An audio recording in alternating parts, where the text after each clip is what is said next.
মৰমৰ ছাত্ৰ-ছাত্ৰীসকল, আজি ভিডিঅ'টো তোমালোকলৈ লৈ আনিছোঁ এডভান্স আছামিজৰ বুৰঞ্জী দ্বৈতাত্ম্য পাঠটোৰ কেইটামান অতি গুৰুত্বপূৰ্ণ প্ৰশ্নৰ উত্তৰ। নম্বৰ 1, দৰ্শন শব্দটো সংস্কৃত কি ধাতুৰ পৰা নিষ্পন্ন হৈছে? উত্তৰ, দিশ ধাতুৰ পৰা। খ. 2, কাশীনাথ তামুলী ফুকনৰ অসম বুৰঞ্জীখন কোনে বহলকৈ লিখি উলিয়াইছিল? উত্তৰ, আমেৰিকান বেপ্টিষ্ট মিছনে।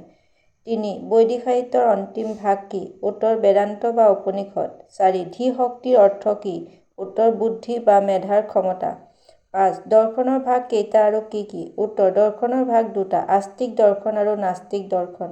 6, লেমটো শব্দৰ অৰ্থ কি? উত্তৰ, লেমটো শব্দৰ অৰ্থ হৈছে কিবা পোৱাৰ আশাৰে পিছে পিছে ঘূৰি ফুৰা লোক।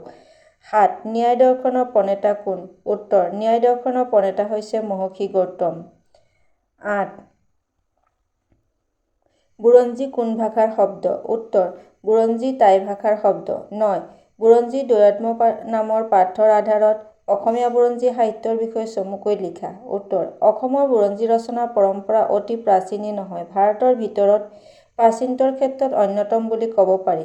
স্বৰ্গদেউ চুকাফাই শ্যামদেশৰ পৰা ৰাজনৈতিক অভিযানৰ উদ্দেশ্যে তিব্বতেদি আহি অসমত প্ৰৱেশ কৰিছিল। তেওঁ লগত লৈ আহিছিল কেইজনমান বুৰঞ্জী লিখা লোক, যাক কোৱা হয় বাইলোম, যিয়ে যি ধৰণে দেখে তাকে লিখি যাব লাগে বুলি চুকাফাৰ নিৰ্দেশৰ আধাৰতেই অসমত বুৰঞ্জী লিখাৰ প্ৰথা গঢ় লৈ উঠিছিল।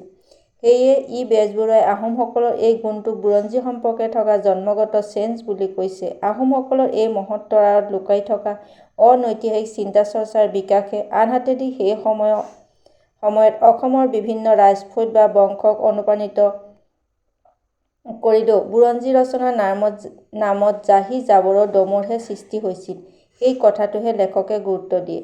বুৰঞ্জী আচলতে সত্যৰ কাষ চপা বিধৰ নহৈছিল, বৰং প্ৰত্যেকে নিজৰ এ লায়ন ইজ পেইণ্টিং হিমছেল্ফৰ দৰে অংকন কৰোৱা হৈছিল। এনেদৰেই ই অসমীয়া সাহিত্যৰ বুৰঞ্জীৰ স্মৃতিৰ তথ্য বেজবৰুৱাদেৱে দাঙি ধৰিছে।